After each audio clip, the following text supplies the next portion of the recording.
Piagam sang kalungking ahong sa vaktan Hamuang tag-an dalam suanin Kagyan kina rimna nagsanta Patungan naka Tukmo sa Patungan na kapuat lain Lungay bitin ay tumpin silin Kapuat yan ay boy kapahepilan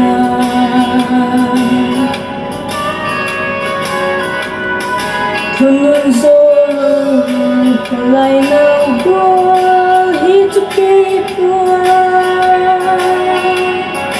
Kapiana lalang tisalahin Bilu nasin din kakipagyan Kumpuang unzin Lalapanalang Patungan na kapwak lain Lungay bitin ay tumpin silin Katwag tiyang ay boy kapahepilan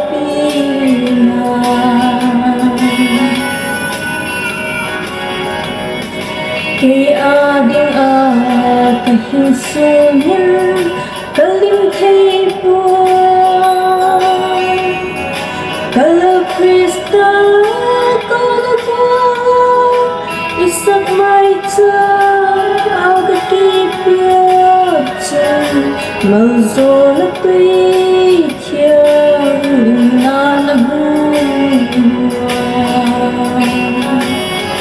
Patungan na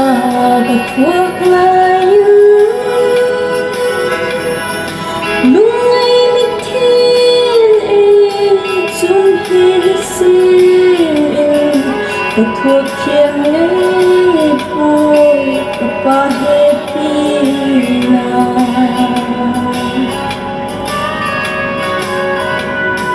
Mansol kapi ahin muli Gam kanay po Kalakrista amotong na Chupuan day kaya Namin siyain ka Salintag ahin Munghang tiyang ka Patungan na katwag lain Lungay bitin ay tumpin silin Katwag tiyang ay boy kapahepilan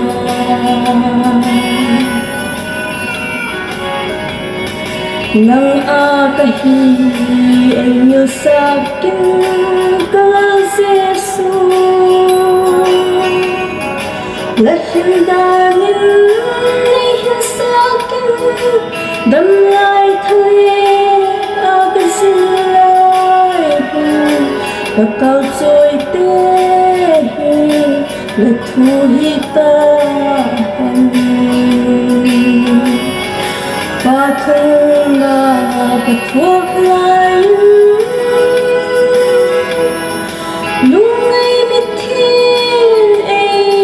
tumpin silin Katwag tiyang ay boy kapahe